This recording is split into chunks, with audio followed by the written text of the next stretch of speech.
자, 전문가님 먼저 오늘 시장 키워드부터 확인해 보도록 하겠습니다.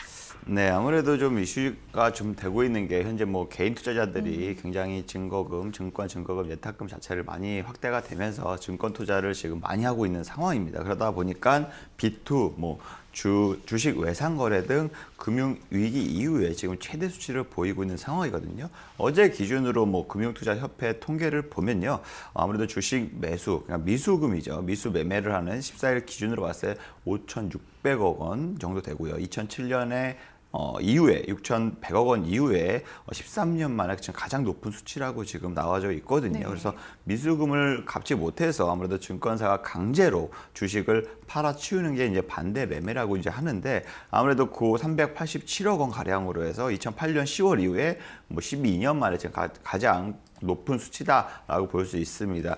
아무래도 최근 이틀 동안에 주가가 많이 하락했습니다. 지수가 많이 하락했는데 코스피는 5% 가까이 하락을 했었고요. 코스닥 지수는 4% 하락하는 모습을 보였습니다. 그러다 보니까 미수로 이제 매매 단타를 치시는 분들이 주로 미수금을 활용해서 매매를 하시게 되는데, 요 주식 외상 거래, 그러니까 미수금 매매에 대해서 지수 하락에 따라서 이거를 매도하지 못하면 이틀 뒤에 바로 반대 매매가 일어나기 때문에 그에 따른 또 뭐 매물들이 단기적으로 나올 수 있다. 그래서 미수 매매를 이용하는 건 크게 뭐 특징을 보시면 뭐 시장 갭 하락으로 출발하다가 좀 매워지다 다시 하락하는 이러한 흐름 장세를 보이고 있거든요. 그래서 어제 같은 시장도 마찬가지로 갭 하락으로 출발을 보였고, 그 다음에 일부 만회하는 상승 전환을 했지만 다시금 막판에 또 다시 하락 마감하는 이러한 흐름을 보였습니다. 그래서 아무래도 글로벌 자금 자체가 지금 조 바이든 정부가 탄생되면서 다시 뭐 경기 부양책 등으로 인해서 자금들이 다시 미국으로 흘러 들어갈 것이다라고 뭐 시장에서 예측하는 분들도 있어요. 근데 하지만 저희 뭐 ETF 자산, 그러니까 주가 지수를 추정하는 이러한 펀드들을 보면은 아직 ETF 자산에도 충분히 자산이 유입되고 있는 상황이기 때문에 지금 뭐 증시가 일시적으로 하락을 보인다라고 하더라도 뭐 모멘텀이 꺾이거나 뭐 지수 추세가 하방으로 바뀌거나 이러한 추세는 좀 아니라고 보고 있습니다. 그렇기 때문에 상승 모멘텀이 이어질 것이니까. 하지만 단기적으로 지금 뭐 떨어지는 칼날을 뭐 잡겠다고 해서 떨어질 때마다 계속씩 사 모은다, 이렇게 좀 적극적인 매매보다는 조금 더 보수적인 관점에서 좀 바라보면서 매매하시는 게 좀 더 유리하지 않나라고 저는 생각을 하고 있습니다. 네, 이제 지수의 상승 추세는 이어지겠지만 단기적으로 봤을 때 최근 미수금이 약 13년 만에 최대치인 만큼 반대로 반대 매매도 역대급 물량이 쏟아져 나올 가능성이 높다라는 점을 짚어주셨습니다. 자, 그렇기 때문에 주가가 하락할 때 너무 성급히 매수를 하시기보다는 조금 천천히 지켜보시는 자세가 필요할 것 같으니까요. 참고해 보시면 좋을 것 같습니다. 자, 이어서는 오늘의 업종 키워드도 이어서 확인해 보도록 하겠습니다. 네, 아무래도 전직 연방 준비 제도, 그러니까 페드죠. 미국의 네. 중앙은행이라고 할 수 있는 이 페드에서 의장을 했던 제넛 옐린이 이번에 이제 재무장관으로 지목이 되면서 공천회가 있습니다. 이 후보자 이 청문회가 있는데요. 그로 인해서 이제 그가 재정 정책 및 통화 정책을 대해서 비둘기적 발언을 지속적으로 해온 만큼 여기에 따라서 좀 기대가 되고 있는 상황인데요. 다음 주 뭐 FOMC 회의도 있습니다. 그래서 이 상황을 앞두고 뭐 미국 국채 금리가 인상되거나 혹은 뭐 움직임에 대한 변수 뭐 이런 것들이 좀 작용할 수 있는 참고 자료가 되지 않을까라고 좀 시장에서 바라보는 시선도 있습니다.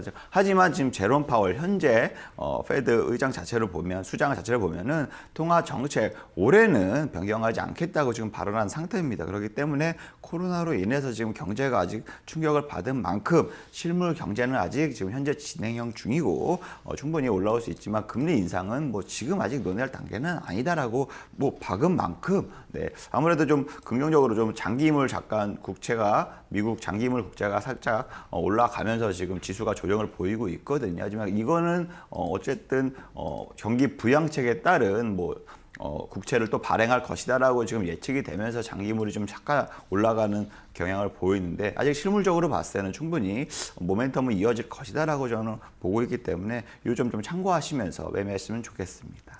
네, 미국 국채 10년물 금리가 최근에 상승을 하면서 증시에 약간 부담을 주는 요인이 있는데요. 국채 금리의 움직임 잘 확인해 보시고 연준의 통화 정책도 잘 살펴보시면 좋을 것 같습니다.